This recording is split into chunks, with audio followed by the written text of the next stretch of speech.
what we found out is that 90% of the 60 legislators we met support movable tiny houses. There are a few who do not. I was kind of shocked when one legislator actually admitted he wasn't interested in seeing his restaurant servers, his kids' teachers, or the bank clerks living in his community. Welcome to the Tiny House Lifestyle Podcast, the show where you learn how to plan, build, and live the tiny lifestyle. I'm your host, Ethan Waldman, and this is episode 283 with Vera Struck. I met Vera a decade ago when we were both invited to speak at Deek Diedrickson's tiny house workshop in Connecticut. She explained that my first pictures of my tiny house that I built in 2012 with rain screen inspired her to deep dive into everything from thermal bridging to mold mitigation for the build of her silver bullet tiny house. When Vera takes on a project or issue, you can bet she's thorough, persistent, and resilient. Vera has been on our podcast twice before. Last time she discussed pandemic tiny house living at the very beginning of 2020. Today, she will help us learn about her process of becoming an active participant in democracy to legalize the very housing product she's lived in for over a decade in Massachusetts. I asked John and Finn Kernahan of United Tiny House Association what they love about their precision temp hot water heaters, and here's what they told me. Hey, Ethan, this is John and Finn Kernahan with United Tiny House Association. We organize Tiny House Festival. Oh, yeah, I guess so. First and foremost. We have a total of 3 precision temp on-demand hot water heaters. The thing we really like about these, and folks know this, I think they picked this up on Finn and I, if we don't like something, you'll never hear us talk about it. So the 2 things we noticed that we noticed and experienced immediately, they took painstaking effort to make sure that it was done right and installed. And so that was pretty cool right there. The other thing is the continuous on-demand hot water that just ran forever without any fluctuations or anything. I can't imagine an application, especially in our environment and our lifestyle of being the nomad, transportable, mobile, tiny lifestyle where one of these units aren't good to use. Right now, Precision Temp is offering $100 off any unit plus free shipping when you use the coupon code THLP. So head over to precisiontemp.com and use the coupon code THLP at checkout for $100 off any unit. That's PRECISION temp.com, coupon code THLP. Thank you so much to Precision Temp for sponsoring our show.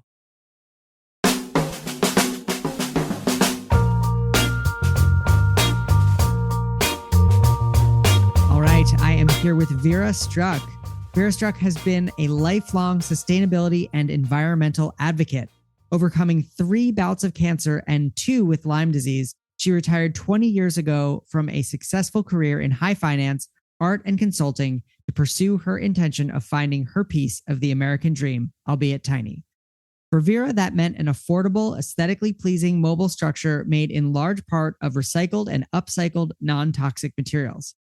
She achieved this in 2012 and took her silver bullet tiny house 17,500 miles around the U.S. as a model of how to live a zero-waste, sustainable lifestyle.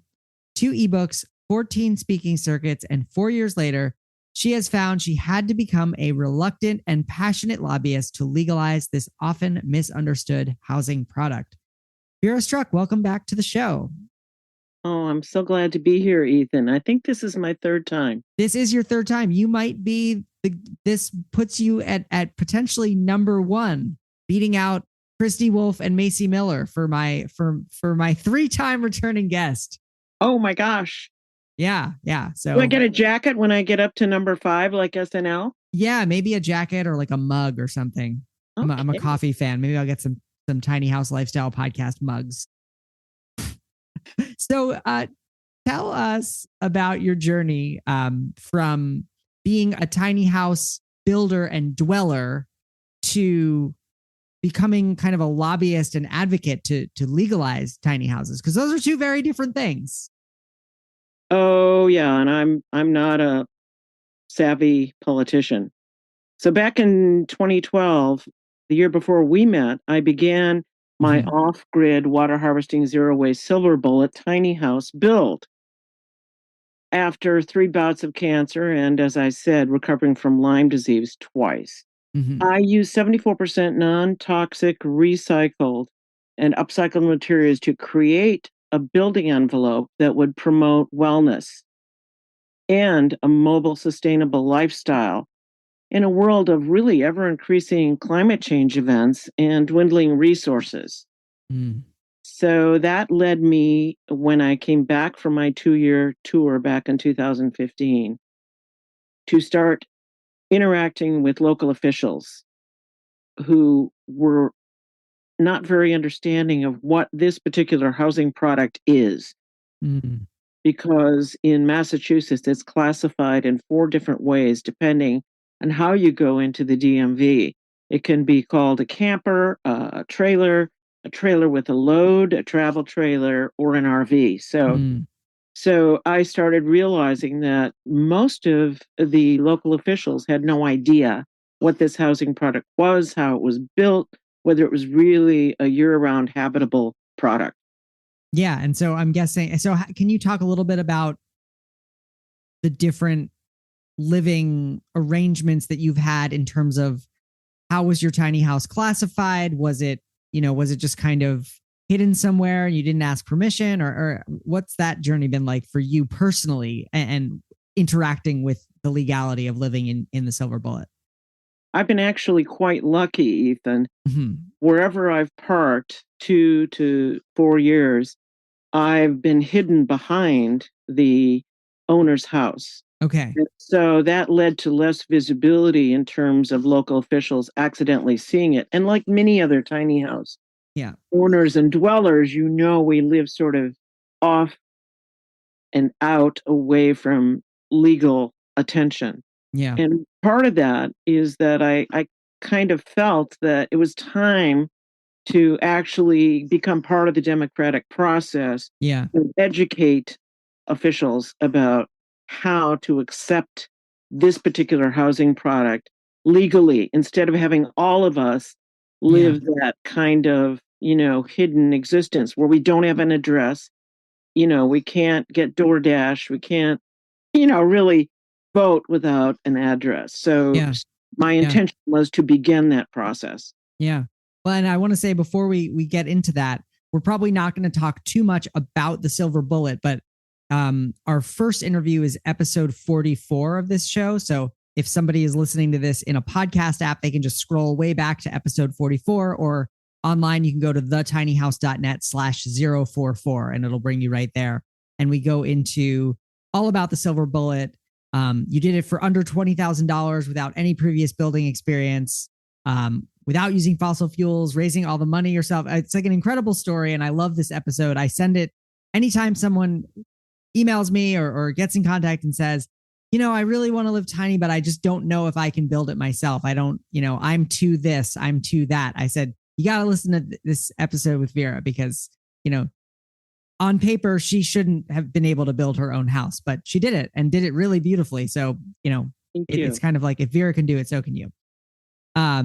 So was this your first kind of entry into, dealing with lawmakers and getting into kind of the legal weeds?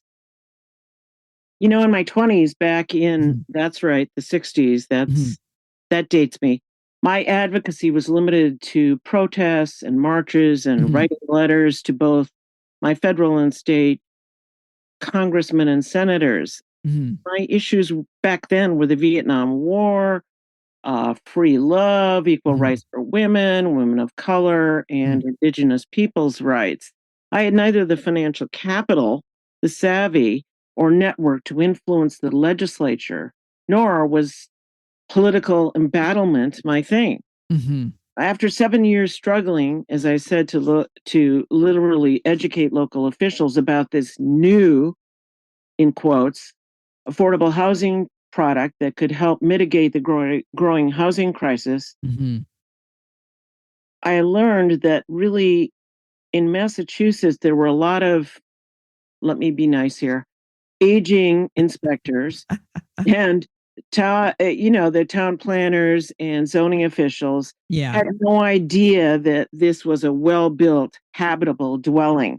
So they just assumed and regulated it like an RV. Yeah. So I turned to the leaders in the community. I contacted Rich Crowley in 2020, who just recently retired from the Massachusetts BBRS, which is our state's Board of Building Regulations and Standards, who, by the way, he helped write Appendix Q back in 2018. Nice. The ICC Code Council passed. And in 2020, Massachusetts Governor Baker adopted. However, the only problem was that really doesn't become legal until that code book, 2021 code book, is promulgated and published. Right. And that still hasn't been published. This, it's going into 2024. And they assume by the end of 2024, the 2021 code book will be out there. So you can see how that is sort of strapped those of us who want to build tiny houses or movable tiny houses. And not to mention that Appendix Q didn't even address movable tiny houses. It that is just correct. Addressed stationary built on foundations. Right. So after contacting Rich Crowley, Zach Giffen, Macy, Andrew, and Gabriella Morrison, they led me to Dan Fitzpatrick, the president of the Tiny Home Industry Association. And at the beginning of the pandemic, he encouraged me to start a task force to begin the legislative process. And after months of research, writing legislators, talking with Rich, Dan, Andrew Macy, and by the way, Corinne Watson, who legalized tiny houses in Maine. Yep. Right. I developed the courage to face what no one else was doing in Massachusetts, write a bill to define, categorize for the RMEV, and legalize movable tiny houses as year-round habitable dwellings, as either ADUs or as a primary residence. So our task force started meeting all these senators and congressmen under Dan's and my guidance. I had to learn Zoom, and at my age, that's a little tough to figure out all those digital things. But anyway, we did it. And what we found out is that 90% of the 60 legislators we met support movable tiny houses. There are a few who do not. I was kind of shocked when one legislator actually admitted he wasn't interested in seeing his restaurant servers, his kids' teachers, or the bank clerks living in his community. Then I learned that he was in a district where the average house was 1.8 million. So by the time I met Senator Vera in December of 2022, he agreed to sponsor our bill. Nice. And that was filed in January 20th of this year. Now, writing the bill initially was easy. 3 goals.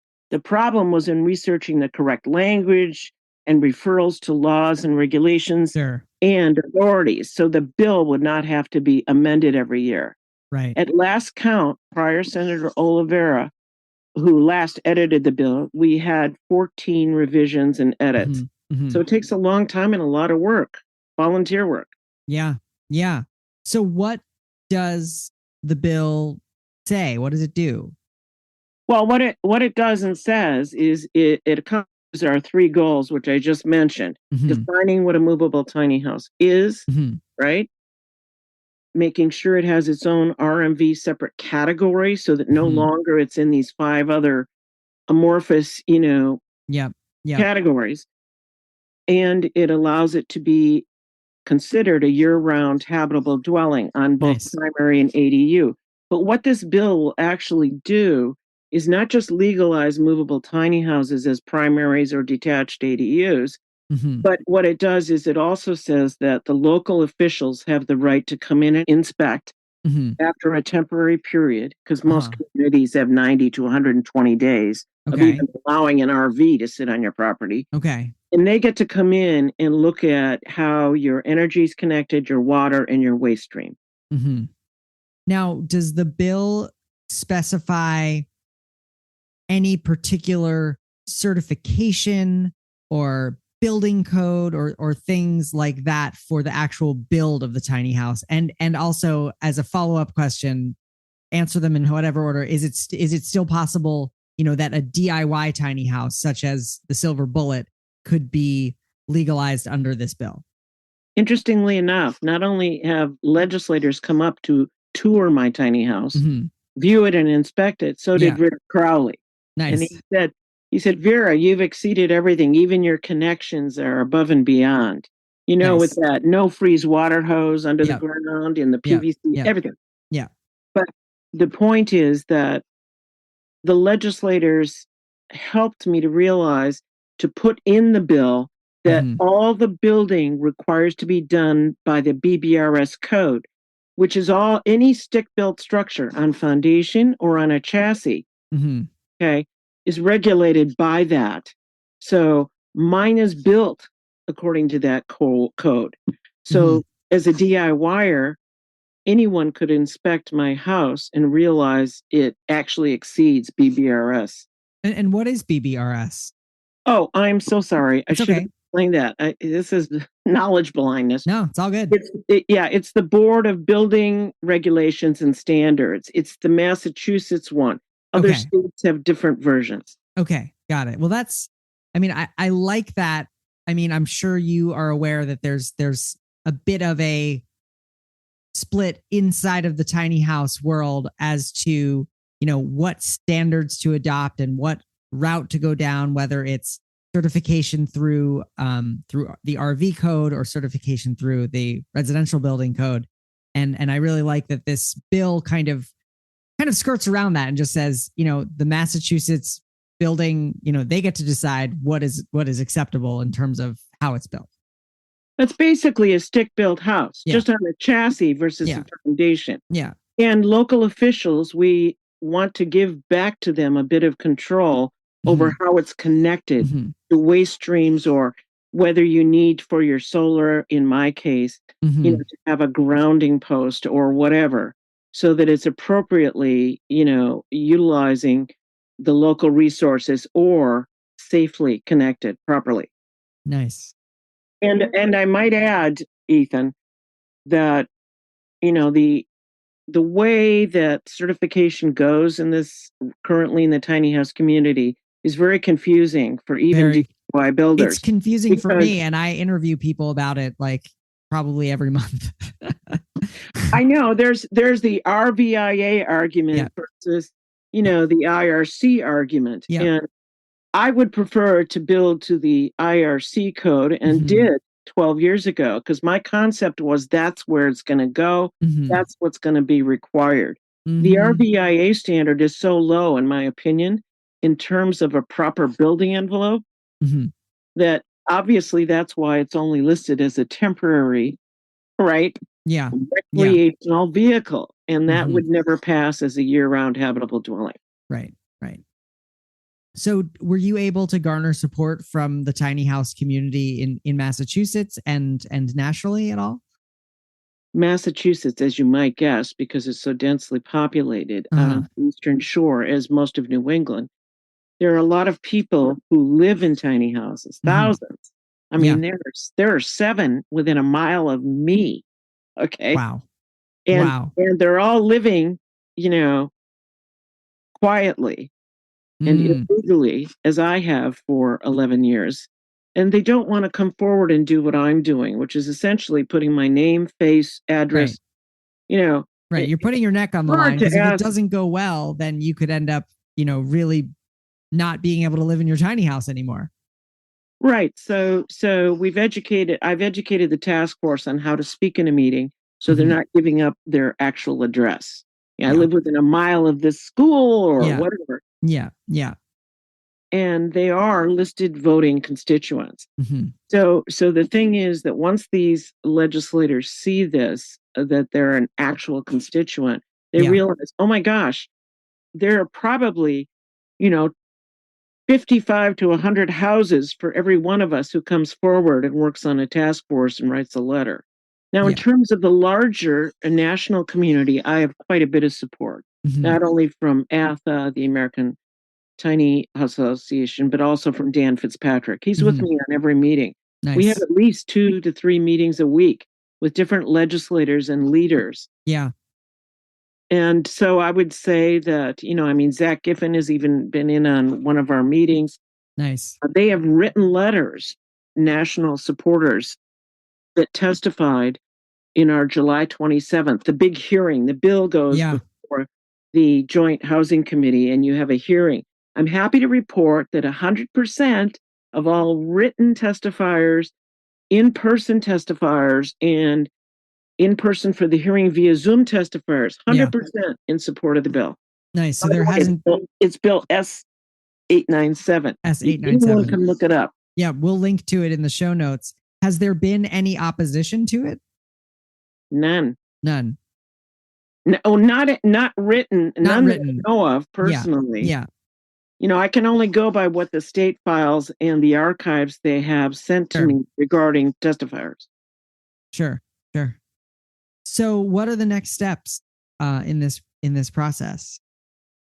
Well, that's interesting. I had no idea what a legislative process was in our state. Mm-hmm. Lengthy. Some bills get reissued every year with a little bit better language. And our session is 2 years long. So we have 2 years to get this bill through several committees. Okay.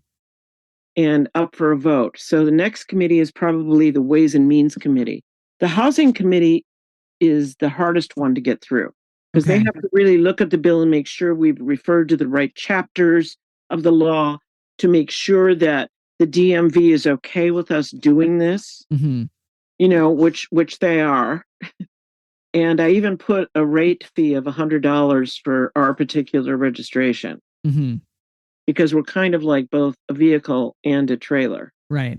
Then I think they essentially move it forward to the next committee. I believe we have Ways and Means. Then after that is Finance.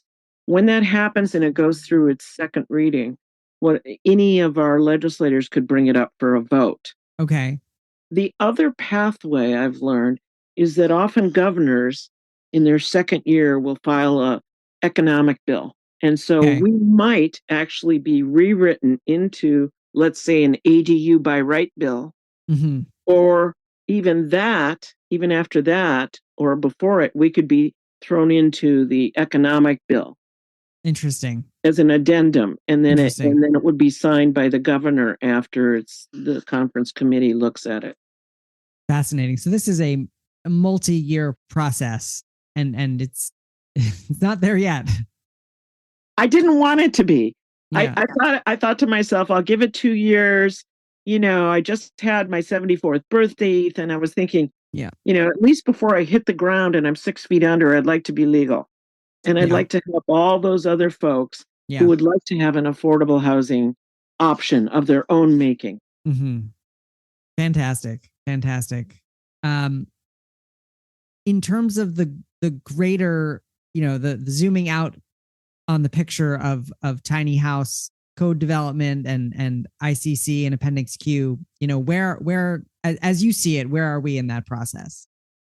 Well, actually, Dan informed me that after he asked everyone to apply for this, there's a large committee made up of tradespeople, building people, code people, zoning people, inspection people, and even tiny house dwellers like Zach, who's been involved in building as well as being a tiny house dweller, who will serve on a committee with the ICC that will start, I believe it's in a couple months. In fact, they're meeting this week. And they will talk about who's going to be voted in on this committee. And then it will work towards developing what they call the Movable Tiny House Building Code. Nice. And very much like Appendix Q, that could later be adopted by states. So the idea is to have this, and these meetings are open, by the way. Anyone can attend them. So, and they can serve on committees to do research. Like, for example, why does one part of the country not have to have this kind of insulation versus another? Or should we have them all built to one insulation standard so that they could, because they're on wheels, they could travel anywhere? You know, simple questions like that is to have what put into the code. Nice. Okay. Does that answer your question? Yeah, I think so. I mean, I know it's just a patchwork of state by state. So it's slow going, but the wheels are turning. Well, and to add to this, you know, Dan, when I first met him, was only involved with Corin Watson in the main legalization. Yeah. And then eventually, of course, because he has so much experience in this, Yeah. Colorado called him up. He's involved in the Pacific Northwest. He's done a lot of work in California on legalizing tiny houses. And this is interesting. He's been working with Florida over a year. Wow. So wow. Again, I've only been in this for 3 years, and it took that long to get us to write a bill, get one in, get support for it, get 21 co-sponsors. We have many leading senators and representatives in our group of co-sponsors. So we're excited. We're very hopeful. Nice. So, you were a tiny house builder and dweller, and now you've become an advocate, and I guess you could say a lobbyist. And maybe is that the right thing to call you? Reluctant lobbyist. If that's ever a memoir title, I don't know what is. What advice would you have for somebody, who's in a state like Vermont, or like a state that has not yet really tackled movable tiny homes? Well, Vermont, New Hampshire is pretty much live free and, in sort of rural, we don't care what the building is, but not in the cities where similarly, like I live in Burlington, and houses are extremely expensive here, like shockingly expensive. And so are apartments. And so it's very difficult for the teachers, the daycare workers, even the nurses, to live in the city where they work. And I think tiny houses would be, excellent here as a way of adding that density. And I think that, even though most of Vermont is pretty, as you said, rural, and it's kind of like nobody's really checking for the cities in Vermont, the few that there are, I think that this kind of legislation is needed. You are correct. And in fact, our task force members, just to let you know, the diversity are everything from firefighters to radiologists to nurses to students to artists to lawyers. It's a huge group of people who can't afford housing. Up north of Boston, where I am, a 2-bedroom is $3,200 a month. I mean, that's ridiculous when you can build a tiny house for that if you save for a year. Yeah. It's just insane. So what I recommend is to contact Dan Fitzpatrick. Okay. Become a member of the American Tiny Home Industry Association, because they have a lot of resources, a lot of meetings that they have that can educate you about different ways to approach it. Whether you want to go the way of, I'll deal with just local officials, see if I can get a variance or a permit, or whether you want to do what I decided to do after being frustrated years of that the best thing for me to do was to just go statewide, because that way it would require every single city and county to deal with us. And so the first thing is to develop a committee or task force of like-minded people. Okay. Then you write your congressmen, write your representatives and senators, state, not federal yet, but state. Okay. And maybe keep it to yourself until you gain momentum. Don't be out there doing, I've been asked to be interviewed by everybody, here statewide. And I'm not going to do that because the pushback would be huge. And I have to spend my time right now concentrating on the bill. Right. Later, I'll do all the Boston Globe stuff and everything, and the Daily News and all that stuff. Yeah. And I want it to be done properly with Dan present and Rich. Yeah. So that any questions that are asked can be dealt with. But that would be it, to write them, to meet with them, become a little bit savvy in Zoom, and have your constituent task force members put together a proposal, which we did, a very short, succinct PDF, great visuals talking about how our housing product is not only different than how it's being regulated and treated, but why it needs that definition in the bill and how it can mitigate the housing crisis. So that would be my advice. And I think I gave you a bunch of links that you can go to, at least for Massachusetts. Yeah, those will all be in the show notes for this episode, right? So right inside the podcast app or on the show notes page. And I will say Vera assembled her own links and resources. Usually, like I have to do it. So Vera, you're just so organized. I love it. You gotta be if you're gonna be an Gotta advocate. be.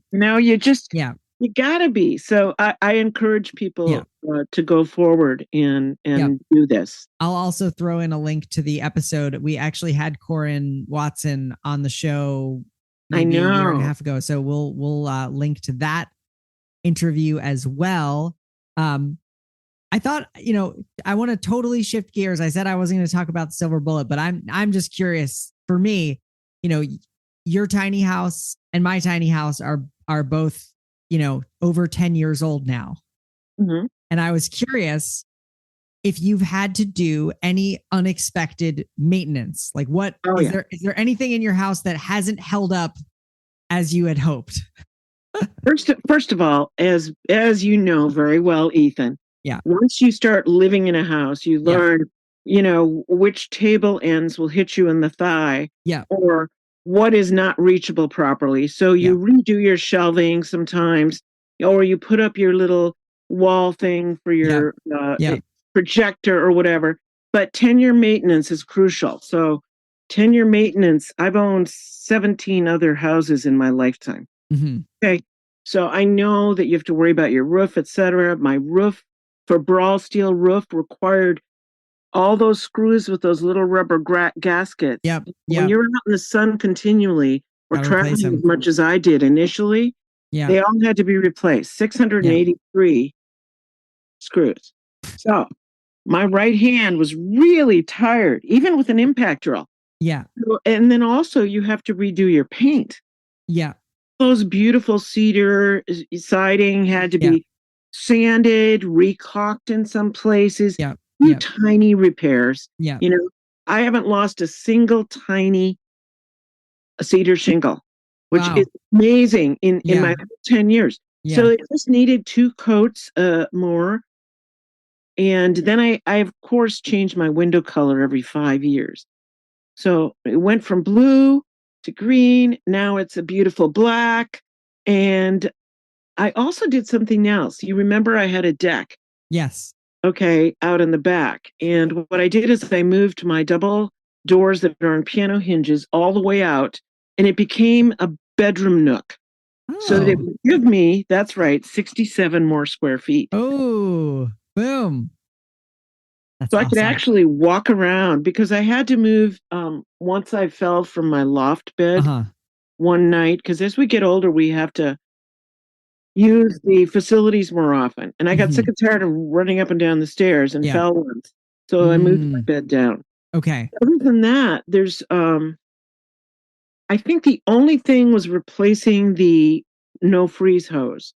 As you very well know, there are many brands out there you can get for a couple $100. I went for that big one, which I think you did recently. Me too. Yep. The little ends are the thing, that makes all the difference, because that's what keeps the bib and the faucet the pigtails from freezing. The pigtails are fabulous. I still froze underground last winter. We had like a week of -20, and where the water pipe comes up from under the ground up to the surface, it froze about a foot underground. So, well, you know what I did? I did the PVC, the large PVC around his pipe that sent.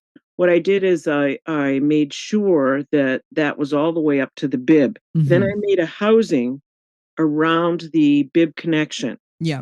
And then insulated it. And so I've never had a problem, and I've had it for 2 years. So this conversation is reminding me that I need to deal with that before it gets cold. Right. And the same on the tiny house side. I built this thing covering the bibs and everything. Easy. It has a Tough Tex latch up. One piece of 2-inch insulation to remove, and you can take a look at it at any time. And it works perfectly. So it has to be, I think, in my mind, when it goes from ground to top, it needs to be covered and insulated. All right. Well, Vera Struck, thank you so much for being a guest again on the Tiny House Lifestyle podcast. It was wonderful to catch up. Oh, Ethan, I'm so pleased to see you again. And I love your podcasts. I listen to them all the time. Thank you. And Appreciate it. Thanks for having me. Thank you so much to Vera Struck for being a guest on the show today. And thank you so much to Precision Temp for sponsoring today's episode. You can find the show notes, including a complete transcript, all the information that Vera and I talked about the bill in Massachusetts and how you can get involved in advocacy over at thetinyhouse.net/283. Again, that's thetinyhouse.net/283. Well, that's all for this week. I'm your host, Ethan Waldman, and I'll be back next week with another episode of the Tiny House Lifestyle Podcast.